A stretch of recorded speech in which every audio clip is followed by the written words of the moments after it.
Hi everyone, it's Gulay from NBA Grounds Cafe and Training Academy. How are you doing? I know it's been a while since I've recorded and posted my last video, probably about a month. Apologies for that. Due to family reasons, I haven't been able to be on top of my videos, but I'm back now. So let's go back to the weekly videos that I promised that I would record for you and showcase on my YouTube channel. My first topic on my list of subjects that we're going to go through was going to be about beans. Now, beans. What are beans? Beans are what we need to make coffee. Where do they come from? What kind of beans there are? The different flavor profiles, the blends, the single origins. What does all this mean? So let's start from the top. Basically, there are two types of beans in the world: Arabica and Robusta beans. What's the meaning of Arabica and Robusta? What's the difference? What's good, what's not? Really, there's nothing bad. Let's just say that from the beginning. There's no bad bean, because every country has a different soil. They farm everything differently. Their water is different. The air is different. The pollution is different. So all of these little factors come into growing the bean, and then from there coming to Australia, roasting the bean. So there are two parts. So there are two types of beans: Arabica and Robusta. Now, what does Arabica mean? Arabica beans are grown at a higher altitude. What does that mean again? High altitude. Just think about the mountains, what kind of air there is over in the mountains. It's very fine, like the Himalayas, for example. You can't even breathe when you get up to the top. So imagine growing beans up there. What kind of bean would that be? What would the flavor profile be? It'll be very hard to describe all of this, but knowing that the air is fine up that way makes a difference in the bean at the end of production. Robusta beans. What are Robusta beans? Robusta beans are grown at a lower altitude, so basically at ground level. Obviously the air is a bit different there, it's more dense. What does this do to the flavor and the quality of the bean? Well, Arabica beans, really it's very smooth and bold. The strength of the coffee is different depending on which country it comes from, and the soil, the water, if they add anything to the growing, like hormones and stuff like that, that all changes it. But really it should be just smooth and bold, basically. Robusta, the low altitude, again the flavor of the bean is bold, creamy. There's more creaminess in the crema, so once you extract the coffee you'll see more frothy at the top, so it's a golden crema. Is quite thick on a Robusta bean. Also it is smooth, very, very smooth. It's got a bit of an extra kick to the coffee. Usually most blends or origins, they use 100% Arabica, most coffee roasters. Not many people would ever use Robusta 100%. You won't see it. I did ask for it, but no one makes it. I would love to try what 100% Robusta would taste like. That would be off tap. I could just imagine. It'll be great for espressos, short blacks, like black coffees, very creamy and frothy. Anyway, maximum I've seen in a Robusta bean in a blend is about 40%. I used to have a blend like that, 60% Arabica and 40% Robusta. It was quite beautiful, very frothy, very creamy, and a massive kick, very bold flavor in the coffee. Like you could really taste the coffee. Usually one coffee would have been enough. Unless you become addicted to that flavor, you need to go up a level, which is like a double res, which we'll go into a bit later.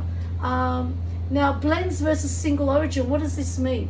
A lot of cafes and restaurants will probably use more of a blend than just a single origin. The fancy places use single origin. What does this mean? Well, in the blends, the flavor changes. You can create a flavor with the blend. With a single origin, it's very pronounced. Like it's just one type of flavor from one country. Nothing different about it.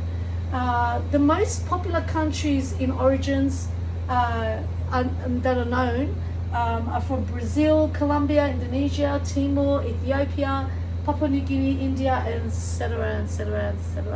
Again, see all these countries and other countries, the way they farm the beans are different. One of the blends that I have is an organic fair trade blend. What does this mean? We all know what organic means. There's no pesticides, no preservatives, no nothing in the growing of the bean. But the fair trade means that all the employees that are working in the farms are treated fairly and equally. There's no child labour. I strongly believe in this. If we can, we should, as businesses, promote that and support that more. So then the countries that exploit children and have them working in very bad conditions and not paying them well. So I'm a big supporter of fair trade coffee. Roast. What are the different roasts? There are 3 different levels: light, medium, and dark. What's the most popular? The medium. Okay, you really can't go wrong. Like, there's a bold flavor to it. Again, that will change depending on the blend and the origin, how bold it is. It's quite easy to make. It's not that difficult, very hard to stuff up. The light blends, that's very easy. I mean, you can't go wrong with that. You can't make that any like a bitter coffee or a bad tasting coffee. As long as the shot is right, it's going to be nice, very smooth, easy, not too strong, you know, maybe like a Nescafe or something. No offense to Nescafe. Dark roast. Now this is my favorite, dark roast. Why do I like this? It's very bold. It is a risk to have a dark roast in your cafe or restaurant. Why is it a risk? You need to be very careful when you're making a dark roast coffee. Why? Because the flavor is very pronounced. It's very bold, can be strong, and if you do it wrong, it won't taste good, and the customer would be able to taste the difference between a nice cup of coffee and a bad cup of coffee. So not many places would use a dark roast. They'll use a medium roast. You know, it's more safer with your staff.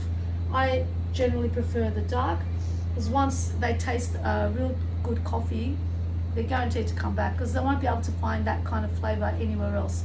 So I have 2 blends in my place, a dark roast and a medium roast. They're both bold, but again, of course, the dark roast is much bolder than the medium roast. Now, last but not least is knowledge. This is always very important, guys. Knowledge is very important. You really need to know your stuff. You need to know where your beans are from. You need to know what profile it is, what roast it is. Why do you need to know this? The answer is quite simple. When a customer orders a coffee, based on the coffee that you have in your workplace, you can order or make the coffee according to what the customer wants.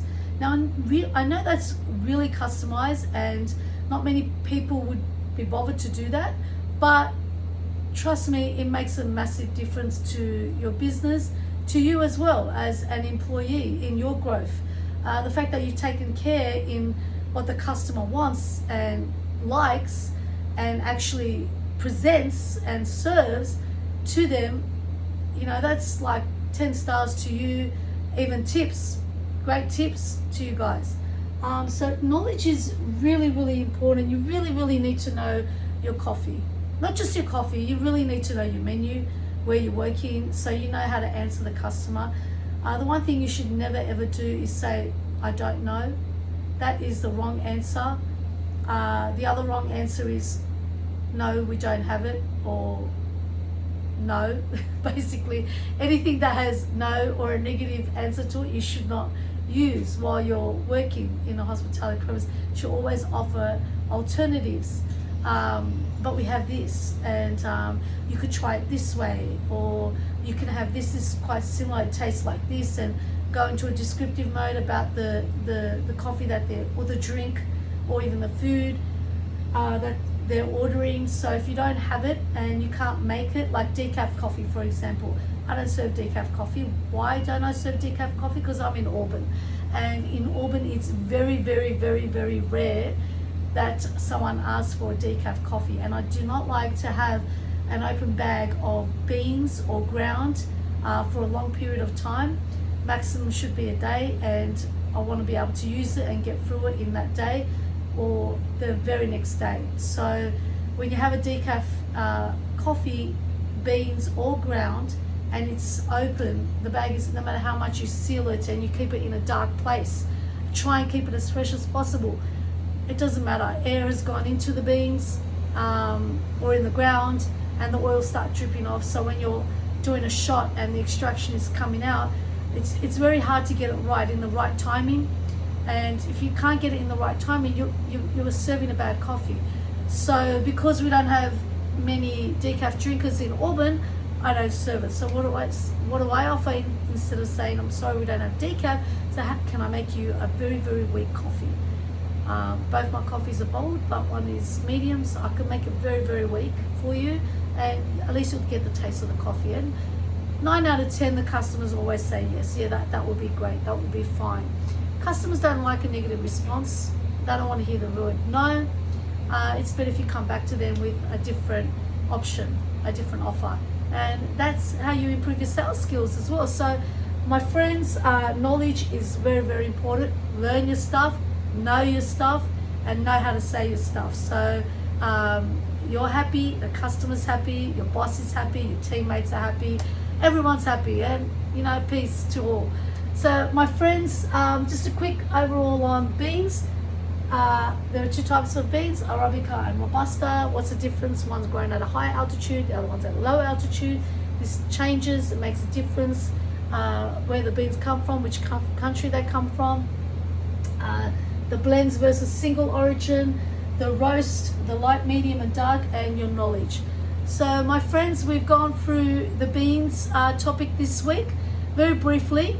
Obviously in the workshop we go through it more in depth. We go through the different types of beans that we have here at MBA grounds. We try the different beans. We'll have an alternative as well to just to try, test in the grind. So I stuff up the beans a lot, the machines, and I leave it up to you to try and fix it. So next week we're going to go through the topic of equipment, which is where we go into the beans and how we grind the bean to the perfect grind to get the perfect shot. So we need to learn about the equipment that we use. So we'll go through that in the next topic. I hope you enjoyed my little video today. Please like my video, share my video, subscribe my video, I don't know, all that stuff. Help me out, guys, if you can. Let everyone know what I'm trying to do here. I would love to have this school established by next year. That would be great if it was next week, but let's be realistic. Next year, January, hopefully that is the date that we're looking at. But up until that time I am training, so if you are interested, give me a call. My number is 0403 207 077, or if you're in Auburn, drop in, that's even better. Thanks guys, love and peace to you all. See you next time.